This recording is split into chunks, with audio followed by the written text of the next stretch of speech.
네, 여러분 안녕하세요. 네, 오늘 창세기 21장 공부하도록 하겠습니다. 창세기 21장은 드디어 하나님께서 아브라함에게 아들 이삭을 사례를 통해서 이삭을 낳게 해주십니다. 그리고 이삭과 이스마엘의 그 사이에서 괴로워하는 사라의 모습이 나옵니다. 결국 이스마엘을 쫓아내보내는 그런 사건이 벌어집니다. 21장 5절부터 보도록 하겠습니다. 아브라함이 그 아들 이삭을 낳을 때 100세라. 사라가 가로되 하나님이 나로 웃게 하시니 듣는 자가 다 나와 함께 웃으리로다. 또 가로되 사라가 자식을 젖먹이겠다고 누가 아브라함에게 말하였으리오마는 아브라함 노경에 내가 아들을 낳았도다 하니라. 아이가 자라매 젖을 떼고 이삭의 젖을 떼는 날에 아브라함이 대언을 배설하였더라. 사라가 본즉 아브라함의 아들 애굽 여인 하갈의 소생이 이삭을 희롱하는지라. 그가 아브라함에게 이르되 이 여종과 그 아들을 내어 쫓으라. 이 종의 아들은 내 아들 이삭과 함께 기업을 잊지 못하리라 하매 아브라함이 그 아들을 위하여 그 일이 깊이 근심이었더라. 하나님이 아브라함에게 이르시되 내 아이나 내 여종을 위하여 근심하지 말고 사라가 내게 이른 말을 다 들으라. 이삭에게서 나는 자라야 내 씨라 칭할 것임이니라. 그러나 여종의 아들도 내 씨니 내가 그로 한 민족을 이루게 하리라 하신지라. 아브라함에게는 두 아들이 있었습니다. 하나는 여종 하갈로부터 애굽 여인이었죠. 난 아들 이스마엘이 있었고 하나는 사라를 통하여 난 아들 이삭이 있었습니다. 그런데 이스마엘이 나이가 많았죠. 14살이나 위였습니다. 그래서 이삭을 많이 괴롭혔습니다. 그것을 보고 사라가 아브라함에게 요청을 하죠. 이삭만이 우리의 기업을 이을 자다. 그러므로 저 여종의 아들 이스마엘을 내어 쫓으라. 그렇게 말합니다. 사실 이스마엘은 사라가 원해서 난 아들인데 설마 자기가 아들을 낳은 줄은 몰랐죠. 그래서 결국은 그에게 큰 근심이 되었습니다. 그 4절에 보게 되면 이삭이 낳은 지 8일 만에 할례를 받는 장면이 나옵니다. 그 아들 이삭이 낳은 지 8일 만에 그가 하나님의 명대로 할례를 행하였더라. 하나님께서 창세기 17장에 아브라함에게 다시 한번 약속을 확인하시면서 그 징표로 할례를 행하라고 그러죠. 그때 아브라함이 이스마엘을 비롯하여 그 집에 있는 모든 사람의 그 할례를 행합니다. 23절에 보게 되면 이에 아브라함이 하나님이 자기에게 말씀하신 대로 이날에 그 아들 이스마엘과 집에서 생생한 자 모든 자와 돈으로 산 모든 자 곧 아브라함의 집 사람 중 모든 남자를 데려다가 그 양피를 베었으니 아브라함이 그 양피를 벤 때는 99세였고 그 아들 이스마엘이 그 양피를 벤 때는 13세였더라. 하나님으로부터 난 자 이삭도 할례를 받았고 아브라함이 난 자 이스마엘과 그 모든 돈으로 산 모든 사람조차도 다 할례를 받았습니다. 이 할례는 십자가의 구원을 의미하죠. 그러니까 하나님께서 돌아가셔서 이룬 구원은 하나님으로부터 난 사람을 비롯해서 사람으로 난 사람 모든 사람에게 해당되는 징표입니다. 그러니까 십자가의 구원은 모든 사람을 사실 대상으로 주님께서 행하신 의였습니다. 그 갈라디아서 4장에 보게 되면 그래서 결국은 그 십자가 사건은 인종이나 사람 그것이 누구 되었든지 간에 가리지 않고 모든 사람을 위한 구속의 사건이었습니다. 하나님의 의이고 하나님의 자비하심이고 긍휼하심이죠. 마치 해가 악인과 선인에게 모두 비치는 것처럼 똑같은 뜻입니다. 갈라디아서 4장 22절에 보게 되면 이 아브라함이 이 두 아들 때문에 고민하는 그 이야기를 바울이 예를 들어서 기록을 한 장입니다. 기록된 바 아브라함이 두 아들이 있으니 하나는 계집종에게서요 하나는 자유하는 여자에게서 낳다 하였으니 계집종에게서는 육체를 따라 낳고 자유하는 여자에게서는 약속으로 말미암았느니라. 이것은 비유니 이 여자들은 두 언약이라. 하나는 신의 산으로부터 종을 낳은 자니 곧 하가라. 이 하가는 아라비아에 있는 신의 산으로 지금 있는 예루살렘과 같은 데니 저가 그 자녀들로 더불어 종노릇하고 오직 위에 있는 예루살렘은 자유자니 곧 우리 어머니라. 기록된 바 인태치 못한 자여 즐거워하라. 그렇지 못한 자여 소리질러 외치라. 이는 홀로 사는 자의 자녀가 남편 있는 자의 자녀보다 많음이라 하셨으니 형제들아 너희는 이삭과 같이 약속의 자녀라. 그러나 그때 육체를 따라 난 자가 성령을 따라 난 자를 핍박한 것 같이 이제도 그러하도다. 그러나 성경이 무엇을 말하느뇨? 계집종과 그 아들을 내어 쫓으라. 계집종의 아들이 자유하는 여자의 아들로 더불어 유업을 얻지 못하리라 하였느니라. 그런즉 형제들아 우리는 계집종의 자녀가 아니요 자유하는 여자의 자녀라. 여기 창세기 21장에 나오는 이삭과 이스마엘의 이야기를 바울이 인용하면서 우리의 신분에 대해서 그러니까 예수 그리스도를 믿음으로 말미암아 구원 얻는 우리에 대해서 신원하는 장면이 나옵니다. 그러니까 그 육체를 따라 난 자 29절에 보게 되면 육체를 따라 난 자가 있고 성령을 따라 난 자가 있는 거예요. 그러니까 육체를 따라 난 자 여기서는 그 하갈 계집종 하갈을 통해서 난 이스마엘을 말합니다. 그러니까 사람이 난 자 사람이죠. 그리고 성령을 따라 난 자는 사라를 통해서 아브라함이 난 자입니다.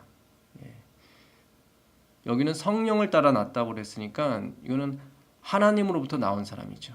그러니까 육체를 따라 난 사람은 자기가 원인이 돼서 자기의 힘으로 난 자예요. 사람이 만든 사람이에요. 그것이 이스마엘이에요.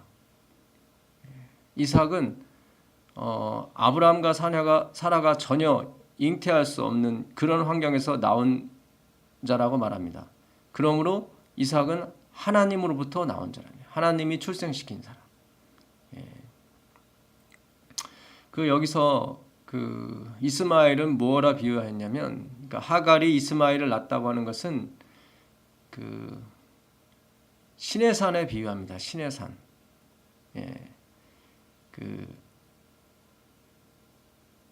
이 하갈은 25절에 이 하갈은 아라비아에 있는 신의 산으로 지금 있는 예루살렘과 같은 데니 저가 그 자녀를 더불어 종노릇하고. 그러니까 그 이스마엘은 신의 산을 상징하고, 그리고 이삭은 예루살렘을 상징합니다. 그러니까 신의 산에서는 그 하나님께서 율법을 주셨죠. 십계명을 비롯해서 율법을 주셨습니다. 그 예루살렘은 그 아브라함이 이삭을 드렸던 그 모리아 산을 말합니다.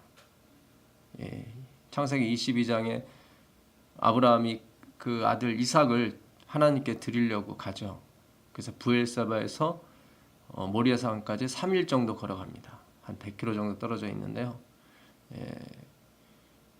그곳은 바로 예수 그리스도께서 십자가를 지신 곳이죠. 바로 이삭은 그 예수 그리스도를 상징하는 인물입니다. 예, 그러니까 이스마엘은 육체를 따라 난 사람이에요. 인간의 힘으로 출생한 사람이에요. 그는 신의 산에서 나온 율법을 말합니다.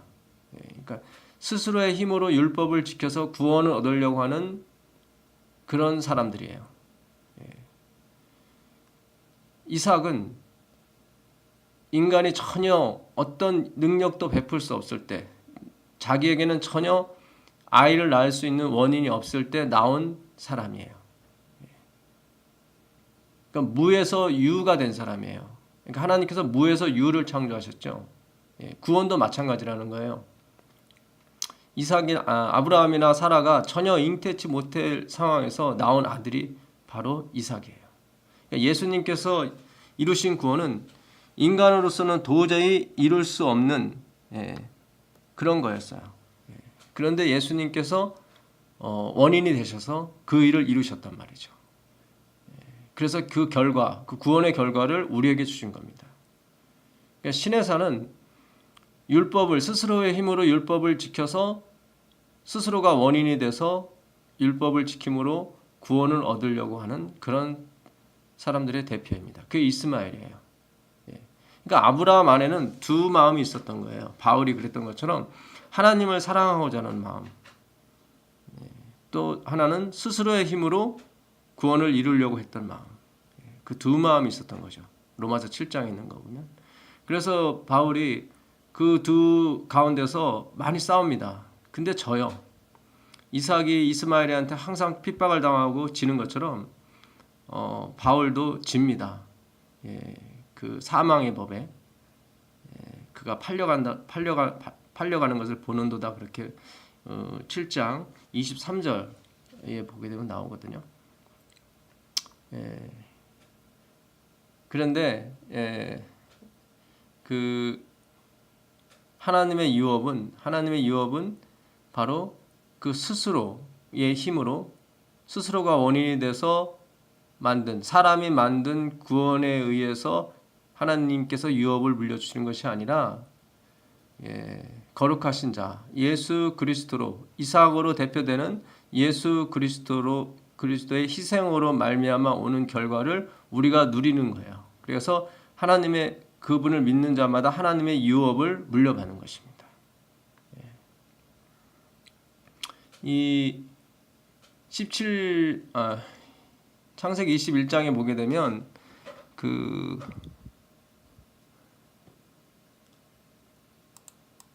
아브라함의 아들 이삭에게도 하나님께서 뭐라고 말씀하시냐면 그도 내 신이 내가 그를 번성하게 할 것이다 하고 축복을 해주세요. 그래서 그도 한 큰 민족을 이루게 하십니다. 그러니까 스스로의 힘으로 율법을 지켜서 구원 얻으려고 하는 사람에게도 하나님이 복을 주세요. 복을 주시긴 주시지만 하나님의 유업을 이을 자는 되지 못합니다. 영생으로는 들어가지 못하죠. 그러니까 우리가 이런 부분에서 좀 생각을 많이 하셔야 돼요. 왜냐하면 우리 교회가 그 율법을 크게 강조하는 것이 많기 때문에 율법을 지켜서 성공하는 것처럼 보이는 분들도 많이 있습니다. 사실은 잘 살게 된다든가 뭐 자녀가 훌륭하게 된다든가 뭐 그런 걸 통해서 역시 율법을 지키면 복을 받는구나. 그것도 맞아요. 왜냐하면 하나님께서 이스마엘에게도 큰 민족을 이루게 해주시겠다고 약속하셨거든요.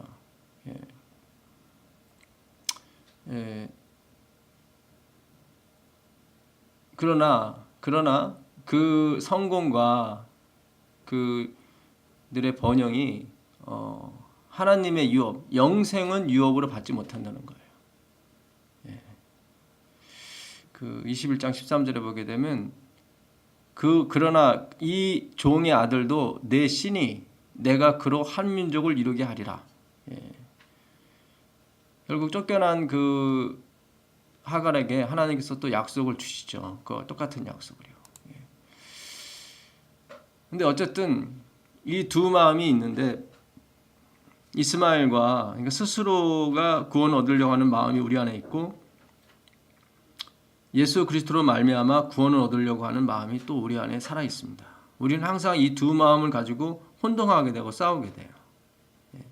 그러나 여기 성경은 말하기를 그 스스로의 힘으로 얻은 아들 이스마엘을 내어 쫓으라는 거예요. 내어 쫓으라. 예. 왜냐하면 그 둘이 함께 유업을 이었지 못한다는 거죠. 그러니까 우리가 예수님도 믿고 율법도 지키고 그래야 구원을 얻는다. 그런 쪽에서 우리가 보면 안 돼요. 구원은 오직 그리스도로 말미암아 오시는 거예요. 그래서 비록 가슴이 아프고 괴로울지라도 성경이 말하는 것처럼 계집종과 그 아들을 내어 쫓으라는 거예요. 계집종의 아들이 자유하는 여자의 아들로 더불어 유업을 얻지 못한다는 거죠. 4장 30절입니다. 갈라디아 4장 30절에. 그렇다면 율법은 대체 뭐냐? 율법. 십계명은 뭐고? 그 로마서 7장 12절에 보게 되면 율법도 거룩하고 계명도 거룩하다고 나오거든요. 다 의롭다고 그래요. 선하고 의롭다. 그러나 문제는 우리가 그것을 스스로 지킬 수 있는 힘이 없다는 거죠.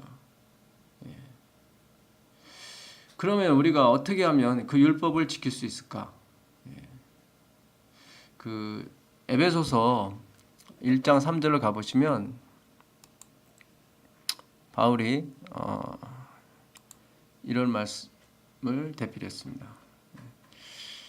찬송하리로다. 하나님 곧 우리 주 예수 그리스도의 아버지께서 그리스도 안에서 하늘에 속한 모든 신령한 복으로 우리에게 복 주시되. 그러니까 예수님 안에서 하늘에 속한 모든 신령한 복으로 우리에게 복 주셨어요.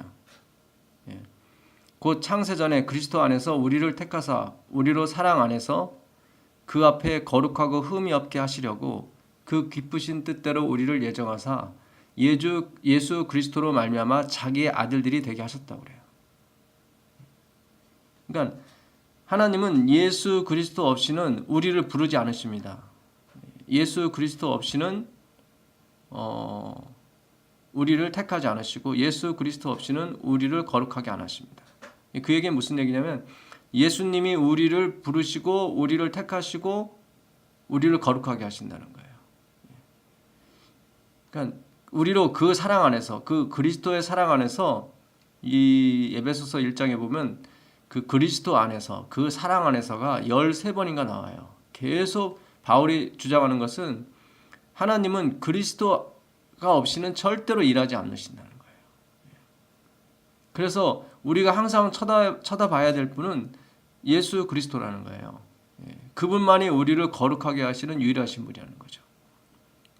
왜냐하면 하나님이 예수 없이는 예수님 아니고서는 결코 어떤 일도 하지 않으십니다. 우리로 그 사랑 안에서 그 앞에 거룩하고 흠이 없게 하시려고. 여기 거룩이 나오죠. 아까 로마서 7장 12절에 율법도 거룩하고 계명도 거룩하다고 그랬어요. 그러니까 이스마엘이 시내산에서 준 율법을 의미해요. 근데 그 율법을 스스로 지키려고 하는 무리죠.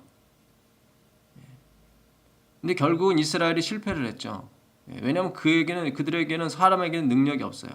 그리고 하나님은 사람이 원인이 돼서 나오는 것을 받지 않으십니다. 왜냐하면 불완전하기 때문에. 주님은 완전한 제물만 받으시거든요. 그 완전한 제물이 누구시냐면 바로 히브리서 4장 15절에 죄를 알지도 못한 우리의 대제사장 되신 그리스도예요. 그분만을 받으시는 거예요. 그래서 우리가 그리스도 안에서 거룩하고 흠이 없게 하시려고 우리를 택하셨다는 거예요. 자기 아들들이 되시게 하셨어요. 그것도 예수 그리스도를 말미암아. 그러니까 이 얘기는 무슨 얘기냐면 예수님을 통하여서만 우리가 거룩해진다는 거죠.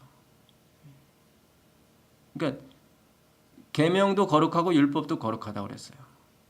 이 얘기는 무슨 얘기냐면 예수님을 통해서만이 우리가 그 계명의 요구를 이룰 수 있다는 거예요. 율법의 요구를 이룰 수가 있어요. 정말 우리가 시기하지 아니하고 질투하지 아니하고 남을 미워하지 아니하고 사랑할 수 있다는 거죠. 그것은 그리스도 안에서만이 가능하고 주님께서 주시는 능력만이 그것을 이룰 수 있다는 거예요. 그래서 이 에베소 1장 17절 가보시면 우리 주 예수 그리스도의 하나님 영광의 아버지께서 지혜와 계시의 정신을 너희에게 주사 하나님을 알게 하시고, 그러니까 하나님이 우리에게 지혜와 계시를 정신을 주셔서 하나님을 알게 하시길 원해요. 하나님으로부터 나온 사람만이 율법을 지킬 수 있는 거예요. 그러니까 사람의 노력과 사람의 지혜와 의지 가지고는 이 율법을 이룰 수가 없어요. 왜냐하면 우리 마음 가운데 있는 죄의 법을 우리가 이길 수 없어요. 그 미움, 시기, 질투를 우리가 이길 수가 없어요. 18절 너희 마음 눈을 밝히사 그의 부르심의 소망이 무엇이며 성도 안에서 그 기업의 영광이 풍성이 무엇이며 그의 힘의 강력으로 역사하심을 따라 믿는 우리에게 베푸신 능력의 지극히 크심이 어떤 것을 너희로 알게 하시기를 구하노라. 그러니까 그리스도로 말미암아 주신 그의 강력, 에너지죠. 에너지. 이 강력이라는 게 에너지의 어원이에요. 그 에너지를 주셔서 우리로 거룩하게 해주시는 거죠. 우리에게 베푸신 능력의 지극히 크심. 계속 읽어보며 그 능력이 그리스도 안에서 역사하사 죽은 자들 가운데서 다시 살리시고 하늘에서 자기의 오른편에 앉히사 모든 정사와 권세와 능력과 주관하는 자와 이 세상뿐 아니라 오는 세상에 일컫는 모든 이름에 뛰어나게 하시고 또 만물을 그 발 아래 복종하게 하시고 그를 만물 위의 교회의 머리로 주셨느니라. 그러니까 예수님께서 십자가에서 죽으실 뿐만 아니라 지금 그분이 우리의 머리로 통치하고 계시는 거예요. 그래서 그분의 머리를 통해서 예수님이 머리 되심이죠. 교회의 머리 되심. 그래서 우리가 그 머리를 통해서 힘을 얻고 용기를 얻어서 거룩하게 되는 거예요. 그 마태복음 16장에 가면 그 베드로의 유명한 고백이 나옵니다. 베드로의 유명한 고백이 나오는데 주는 그리스도시요 살아계신 하나님의 아들입니다. 그런 고백을 베드로가 합니다. 그때 예수님께서 칭찬을 하시죠. 칭찬하시면서 그것을 알게 한 이는 하늘에 계신 내 아버지시다 이렇게 말합니다. 시몬 베드로가 16절입니다. 시몬 베드로가 대답하여 가로되 주는 그리스도시요 살아계신 하나님의 아들이시니이다. 예수께서 대답하여 가라사대 바요나 시몬아 내가 복이 있도다. 이를 내게 알게 한 이는 혈육이 아니요 하늘에 계신 내 아버지시나. 또 내가 내게 이르노니 너는 베드로라. 내가 이 반석 위에 내 교회를 세우리니 음부의 권세가 이기지 못하리라. 우리가 언뜻 보기에는 이 고백, 베드로가 한 고백, 주는 그리스도시요 살아계신 하나님의 아들이십니다라고 한 그 충성의 고백 위에 교회를 세우는 것처럼 보이지만 이게 그 얘기가 아니에요. 그 베드로의 충성 위에 세우시겠다는 것이 아니에요. 그것이 아니라 이 반석은 바로 그리스도를 상징합니다. 그리스도. 고린도전서 10장 3절에 의하면 이 반석은 그리스도라고 나와요. 그러니까 베드로가 한 고백의 내용, 그 고백의 내용 위에 교회를 세우시겠다는 거예요. 고백의 내용이 뭐죠? 예수 그리스도는 살아계신 하나님의 아들이라는 거예요. 그는 그리스도시고 하나님이시라는 거죠. 그게 교회의 머리예요. 그 내용 위에 교회를 세우시겠다는 거예요. 그래서 그 예수님은 그리스도시고 하나님이시라는 그 고백의 내용 위에 세워진 교회는 음부의 권세, 사탄 마귀가 이기지 못합니다. 그 21절에 보게 되면 이때로부터 예수 그리스도께서 자기가 예루살렘에 올라가 장로들과 대제사장들과 서기관들에게 많은 고난을 받고 죽임을 당하고 제3일에 살아나야 할 것을 제자들에게 비로소 가르치시니 베드로가 예수를 붙잡고 권하여 가로되 주여 그리 마옵소서 이 일이 결코 주에게 미치지 아니하니이다. 예수께서 돌이키시며 베드로에게 이르시되 사탄아 내 뒤로 물러가라. 너는 나를 넘어지게 하는 자로다. 네가 하나님의 일은 생각지 아니하고 도리어 사람의 일을 생각하는도다 하시고. 그러니까 이 앞에 구절에 너는 베드로라 내가 이 반석의 교회를 세우겠다고 했을 때 그것이 우리의 헌신과 우리의 충성과 우리의 열정으로 세워진 교회가 아니라 그리스도의 희생으로 말미암아 세워진 교회라는 것을 어디서 증명이 되냐면 바로 여기서 증명이 되는 거예요. 그러니까 예수님께서 내가 곧 십자가에서 죽고 다시 살아나야 될 것이다 라고 했을 때 베드로가 결단코 그 일이 죽게 일어나지 않을 것입니다 라고 다시 한번 충성 맹세를 합니다. 그러나 예수님께서는 아니다. 그것은 사탄의 정신이고 그건 사람의 일이다. 이 하나님의 구원의 역사, 이 하나님의 일은 하나님으로부터 나온 사람만이 하는 것이다. 바로 예수 그리스도죠. 그게 하나님의 일이에요. 그러니까 우리는 내가 헌신할 때, 내가 충성할 때 예수님이 오실 거야라고 생각을 해요. 그래서 우리가 충성하지 아니함으로, 우리가 헌신하지 아니함으로 하나님이 재림을 안 하신다고 생각하거든요.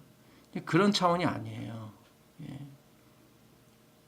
그 일은 하나님이 하시는 거예요. 하나님이 하시는 거예요. 자꾸 우리는 예수님의 재림을 우리 안에 원인을 자꾸 둡니다. 우리가 노력지 않아서, 우리가 열심히 하지 않아서, 우리가 헌신하지 않아서 예수님이 오지 않는다고 생각하는데 그렇지 않아요. 오늘 창세기 21장과 갈라디아서 4장 이하에 보게 되면 이삭과 이스마엘의 비유에서 분명히 하나님께서 말씀하시거든요. 이 둘이 함께 있어도 안 된다. 이 사람의 일은 반드시 내어 쫓긴 바 되어야 된다. 이 사람의 일은 뭐예요? 사람의 힘으로 얻는 것을 말해요. 스스로의 힘으로 일하는 걸 말하죠. 충성, 헌신. 그래서 우리 교회가 많이 시험을 받는 이유 중에 하나도 바로 이 그리스도의 희생 위에 교회를 세우지 않고 사람의 충성과 헌신 위에 교회가 간혹 있기 때문에 그런 교회들은 시험에 빠져요. 꼭 시험에 빠져요. 어려움을 겪고 목회자가 바뀌고 하는 그런 일들이 벌어집니다. 이게 바로 십자가 위에 교회를 자꾸 세우려 하지 않고 사람의 헌신과 노력에 의해서 교회를 세우려 하기 때문에 헌신을 많이 하는 사람, 노력을 많이 하는 사람들이 입김이 세거든요. 그러다 보니까 교회가 어려움을 당하는 것입니다. 그래서 우리가 뭐 지금 누구를 비판하는 게 아니라요. 정말로 예수님의 재림을 원하고 우리가 영생 복락에 들어가기 위해서는 예수님의 십자가, 예수님의 희생, 그 하나님의 일, 하나님으로부터 나온 이삭으로 대표되는 구원에 대해서 우리가 공부해야 되고 연구해야 됩니다. 이 성경은 두 가지로 이렇게 요약을 할 수가 있어요. 하나는 구원에 대해서, 하나는 구원의 결과에 대해서. 구원은 바로 그리스도의 십자가의 은혜로 얻는 구원을 말하고 구원의 결과 또한 마찬가지인데 이 구원의 결과로 나타나는 것이 바로 성령의 열매거든요. 사랑과 희락과 화평과 오래 참음, 자비, 양성, 충성, 온유, 절제. 이런 거룩한 삶이거든요. 거룩한 삶. 근데 우리가 이 앞서 있는 이 구원의 문제에 있어서 소홀히 하고 구원의 결과로 넘어가야만이. 그러다 보니까 그리스도 없이 이 구원의 결과를 이루려고 무척이나 애를 쓰죠. 결국 그것은 자기 자랑으로 끝나게 됩니다. 자기 자랑. 자기 자랑으로 끝난다는 것은 앞서 있는 그리스도의 희생의 대가를 아직 완전히 깨닫지 못한다는 증거죠. 이 구원의 결과, 우리가 거룩하고 흠이 없게 되는 거예요. 이거는 이 구원으로부터 시작이 된 거기 때문에 그리스도의 십자가로부터 시작이 된 거기 때문에 나중에 결코 자랑할 수가 없어요. 그 이사야서 6장에 보게 되면 우리에게 한 아이를 주신 바 되었는데 그의 어깨는 정사를 메었고 그는 기묘자라 모사라 전능한 자라 평강의 왕이라 이렇게 또 영존하신 아버지시라 이렇게 묘사를 하면서 이 일이 하나님의 열심으로 이것을 이룰 것이다 이렇게 나와요. 그러니까 우리가 재림운동을 하고 우리가 예수 그리스도에 대해서 전파하는 이런 열심들, 교회를 위해서 하는 헌신들, 충성들이 어디서부터 비롯되냐면 여호와의 열심으로부터 비롯이 돼요. 아버지께서 일하시니 나도 이제 일한다고 요한복음 5장 17절에 예수님께서 그랬거든요. 그러니까 예수님이 열심히 일하는 것은 아버지께서 열심히 일하시기 때문에 내가 일한다는 거죠. 그러니까 그분의 열심에, 그러니까 내가 하는 것이 아니라 내 안에 있는 아버지께서 그 일을 하시는 것이다. 요한복음 14장 10절에 이렇게 얘기해요. 빌립한테. 그러니까 우리가 결국은 열심히 하게 됩니다. 희생하게 되고 헌신하게 돼요. 교회를 위해서. 근데 그 희생과 그 헌신이 뭐가 앞서게 가냐면 그리스도의 희생과 헌신이 앞서가게 돼요. 그것을 먼저 우리가 발견해야 되고 그것에 우리가 뭡니까? 하나님의 지혜와 그 계시의 정신을 받아서 하나님을 알게 되는 거예요. 그것이 먼저 우리 마음 가운데 깨달은 바 돼야 그 다음에 우리의 열심이 일어나게 돼요. 그러니까 우리가 이 성경의 대주제, 하나의 구원에 관한 주제, 그리고 구원의 결과에 대한 주제, 성화죠. 근데 우리가 너무 이 구원의 결과에만 집착하고 이 구원받은 거에 대해서는 마치 객관식의 답을 찍는 것처럼 찍고서 넘어간단 말이죠. 1, 2, 3, 4. 누가 구원을 주셨는가? 1번 율법, 2번 교회, 3번 예수 그리스도. 그럼 3번 예수 그리스도만 찍고서는 바로 구원의 결과로 넘어가요. 그게 아니거든요. 이 성경 전체가 지금 구원에 관해서 우리에게 설명해 주는 건데 가장 큰 중요한 이 구원에 관해서는 우리가 객관식 찍듯이 넘어가는 것입니다. 그렇기 때문에 자꾸 구원의 결과에 집착을 하게 돼요. 근데 이 먼저 선행, 구원이 하나님의 희생이 바로 반석이신 그리스도의 희생을 이해하지 못하고서는 이 베드로처럼 이런 고백이 나와요. 결단코 그런 일이 주께 일어나서는 안 됩니다. 또 자기의 헌신과 자기의 충성이 나오게 되는 거죠. 그때 예수님께서 그건 사단의 정신이다. 너가 하나님의 일은 생각지 아니하고 사람의 일부터 생각한다고 얘기를 하는 거죠. 그 24절에 보게 되면 이에 예수께서 제자들에게 이르시되 아무든지 나를 따라오려거든 자기를 부인하고 자기 십자가를 지고 나를 좇을 것이니라 이렇게 나와요. 전에 그 마태복음 16장 연구할 때 이 말씀을 다시 한번 이 말씀을 드린 적이 있는데 그 십자가를 지다라는 단어가 그 원어에는 없어요. 들어 올리다. take up이라고 KJV 성경에 이렇게 나왔어요. 들어 올리다. 그러니까 누구든지 나를 따라오려거든 자기를 부인하고 자기의 십자가를 지고 해서 자기 십자가를 들고 들어 올리고 나를 좇을 것이니라. 그리고 십자가는 스타우로스라는 헬라어인데 이것은 그리스도의 희생을 의미합니다. 그리스도의 희생. 나의 희생이 아니에요. 예수님께서 나눠주신 십자가를 말해요. 십자가의 구원. 그것을 들고 나를 좇는 거예요. 왜냐하면 이것이 나의 십자가가 아니라는 것은 그 전 단어, 자기를 부인한다는 단어가 나오거든요. 이 부인이라는 단어도 아팔레오마이라는 헬라어인데 이거는 단절하다는 단절. 그러니까 자기의 의, 자기의 열심, 자기의 헌신은 완전히 멀리 떨어져서 단절시키는 거예요. 이게 아포와 알레오아이라는 단어가 함축된 단어예요. 그러니까 아포라는 단어는 멀리 떨어지다 그런 단어고 알레오아이라는 단어는 단절이라는 의미예요. 단절, 거절, 단절. 그러니까 자기에 관한 것은 모든 것을 부인하고 단절하는 거예요. 자기하고는. 그리고 오로지 뭐예요? 예수님이 주신 십자가.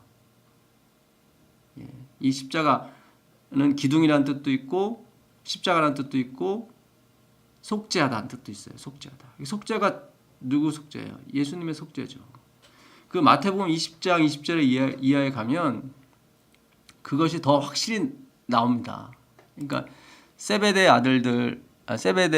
아들들 어머니가 예수님께 와서 예수님이 예루살렘에 올라간다고 그러니까 이제는 한 자리를 좀 달라고 로비를 합니다. 그때 세베대의 아들의 어머니가 그 아들들을 데리고 예수께 와서 절하며 무엇을 구하니? 이게 야고보와 요한을 말하죠. 예수께서 가라사대 무엇을 원하느냐? 가로되 이 나의 두 아들을 주의 나라에서 하나는 주의 우편에 하나는 주의 좌편에 앉게 명하소서. 예수께서 대답하여 가라사대 너희 구하는 것을 너희가 알지 못하는도다. 나의 마시려는 잔을 너희가 마실 수 있느냐? 이렇게 얘기하죠. 예. 나의 마시는 잔을 너희가 마실 수 있느냐? 저희가 말하되 할 수 있나이다. 그러니까 나의 마시려는 잔이 뭐예요? 바로 십자가의 잔을 말이죠. 십자가를. 예. 스타우로스를 말해요. 스타우로스. 그 십자가를 너희가 질 수 있느냐? 그랬더니 질 수 있다고 말하죠. 예. 마태복음 26장 56절에서는 예수님이 십자가를 지자 그들이 모두 도망갔다고 나와요. 예. 고로 이 마태복음 16장 24절에 있는 자기 십자가를 지고 온다는 얘기는 자기 십자가가 아니에요. 우리가 그 십자가를 질 수가 없어요. 십자가를 지신 분은 오직 예수님 한 분밖에 없습니다. 그러니까 그분의 십자가를 들고 오라는 거예요. 그분의 십자가. 그러니까 우리가 참 제자가 되려는 사람은 나의 희생, 나의 헌신을 자랑하는 것이 아니라 그 모든 것을 다 뭐예요? 단절하는 거예요. 그러니까 주님의 구원에 있어서 나의 어떤 티끌도 들어가서는 안 돼요. 그것과의 완전한 단절을 말해요. 단절을 말하고 오로지 나의 구원은 그리스도께서 지신 십자가, 주님께서 나에게 주신 십자가, 주님의 구원이죠. 구원은 개인적으로 주는 거거든요. 그 주님만이 나의 유일하신 하나님이시고 나의 유일하신 구원의 근거라는 내가 아니라 바로 이삭이죠. 그래서 이스마엘을 내어 쫓는 거예요. 단절하는 거예요. 저기 멀리 떨어뜨리는 거예요. 그래서 우리가 율법을 지켜서 이 땅에서 축복받는 것이 영생의 증거는 아닙니다. 율법을 지키면 복은 받죠. 유태인들도 보세요. 율법을 얼마나 잘 지킵니까? 경제적으로나 뭐 도덕적으로나 아주 전 세계에서 정말로 칭찬받는 그런 민족 중에 하나지 않습니까? 노벨상의 22%를 유태인들이 다 타가잖아요. 그러나 그들이 노벨상을 그렇게 많이 타간다고 해서 그들이 영생을 얻는 조건은 못 되거든요. 그거는 그거고 하나님께서 이스마엘은 이스마엘이고 그건 내가 알아서 하겠다. 너는 이삭을 잘 키워라. 그것이 그 아들이 나의 유업을 이을 자다. 바로 우리는 그 율법과 그리스도의 관계를 정확하게 잘 이해해야 돼요. 그리고 실제적으로 내가 율법을 지켜서 지킬 수가 없어요. 우리 스스로는 능력이 안 돼요. 결국 이스마엘이 이삭을 핍박하지 않습니까? 육체를 따라 난 자가 성령을 따라 난 자를 핍박했다고 갈라디아서는 얘기하고 있거든요. 그러니까 우리의 힘으로 이룬 헌신과 열심은 결국 하나님으로부터 나오는 백성들을 핍박하게 돼요. 어떻게 해요? 자랑함으로. 나는 이런 일을 했다. 나는 이런 사람이다. 이런 자랑을 함으로 인해서 핍박을 하게 되는 거죠. 결국. 정죄를 하게 되고. 그 얘기는 뭐냐면 아직도 그리스도의 희생에 그 유업을 이을 자의 그 근원에 대해서 잘 모르는 거예요. 그러니까 우리가 이런 부분이 좀 약했어요. 구원의 그 근거에 대해서. 나로부터 시작이 되는 것이 아니라 바로 예수 그리스도부터 시작된다는 것을 우리가 너무 소홀히 지냈어요. 배우긴 배웠는데 너무 약하게 배웠어요. 그래서 예수님께서도 그 십자가는 나만 지는 거지 너희가 질 수 없다고 그랬어요. 근데 이 세베대 아들들은 어머니는 질 수 있다고 나오거든요. 가라사대 너희가 과연 내 잔을 마시려니와 내 좌우편에 있는 것은 나의 줄 것이 아니라 내 아버지께서 누구를 위하여 예비하셨든지 그들이 얻을 것이니라. 설사 너희들이 십자가를 진다 그래도 하나님께서 그 대가로서 하나님 보좌 좌우편에 앉게 하시는 건 아니다. 그러니까 구원은 너의 희생과 노력으로 이루어지는 것이 아니라 하나님 아버지의 뜻대로 이루어지는 것이다. 그 뜻이 뭐예요? 바로 당신의 아들을 십자가에 희생시킴으로써 얻는 의로 말미암아 얻는 구원이라는 거죠. 참 이 성경은 우리에게 너무 큰 복음입니다. 사실은 엄청난 복음이에요. 그래서 아까 에베소 1장처럼 율법을 무시하는 것이 아니라 그 그리스도가 율법의 그 뭡니까? 원본이시거든요. 원본. 그러니까 율법은 예수님의 사본이고 결국 우리가 그리스도 안에 있다는 것은 결국 율법의 요구를 다 이루게 돼요. 그분의 강력한 능력으로 말미암아 결국 그 사본의 내용 그대로 이루어지게 되는 거죠. 그래서 우리가 그리스도 안에 있다는 것은 율법을 결코 멸시하거나 율법을 떠나는 것이 아니에요. 오히려 그 율법을 더 완전히 수행할 수가 있는 거죠. 바로 하나님이 우리를 그리스도 안에 두신 이유는 우리를 거룩하고 흠이 없게 하시려고 그 율법의 욕을 이루게 하시려고 하는 거예요. 그러니까 이스마엘과 이삭이 말하는 것은 이스마엘은 스스로의 힘으로 율법을 요구를 이루려고 하는 사람들이고 능력도 없는데도 불구하고 결국 형식주의, 가식주의가 나오게 되는 거죠. 눈 가리고 아웅하는 식으로 시키는 거죠. 그러나 그리스도 안에 있는 사람들은 뭐예요? 그리스도로부터 나오는 그 은혜의 능력으로 말미암아 그러니까 나와의 단절이죠. 결코 나의 어떤 것이 자랑이나 그런 것에 속하지 않는 거예요. 오직 그리스도로 나오는 그 은혜와 열심으로 말미암아 나로 열심케 만드시는 거예요. 그래서 예수님의 재림이 이루어지는 겁니다. 그래서 우리가 우리의 면류관을 그리스도 발 앞에 내려놓을 수밖에 없는 거예요. 나의 열심이 그것을 이룬 것이 아니라 그리스도의 열심, 예수님의 열심이 나로 하여금 열심케 만들고 나로 하여금 헌신케 만들고 나로 하여금 충성케 만들었다는 거죠. 이게 바로 하나님의 일이에요. 그래서 오늘 그 창세기 21장을 우리가 연구했습니다. 이스마엘과 이 이삭의 이 사건은 지금도 계속 이어지고 있습니다. 사실은 내 안에부터가 그래요. 내 안에서부터가 내 스스로의 힘으로 이루려고 하는 마음이 있고 하나는 예수님을 의지해서 이루려고 하는 마음이 있는 거예요. 그러나 이룬다는 데 목적을 두지 마시고 일단 그리스도 안에 내가 그리스도를 의지하며 살아가겠다. 정말 구원은 그리스도가 원인이 돼서 예수님이 원인이 돼서 나한테 온 결과라는 거예요. 우리는 원인과 결과를 다 나 안에서 찾으면 안 돼요. 죄는 내 안에서 찾아야죠. 내가 원인이 됐죠. 그러나 그 죄의 사함은 하나님이 원인이 돼서 이루어진 결과라는 거죠. 오늘도 우리가 이 이스마엘과의 싸움에서 이스마엘을 내어 쫓고 나라는 존재를 다 부인하고 쫓아버리고 나의 자랑, 나의 헌신, 나의 열심 그런 것이 생각난다면 그것은 과감하게 버리셔야 됩니다. 그리고 그리스도께서 그 열심으로 이루신 그 십자가의 희생을 받아들임으로 말미암아 나로 하여금 새로운 충성, 새로운 헌신이 나올 수 있도록 주님께 기도드립니다. 오늘 공부 마치겠습니다. 감사합니다.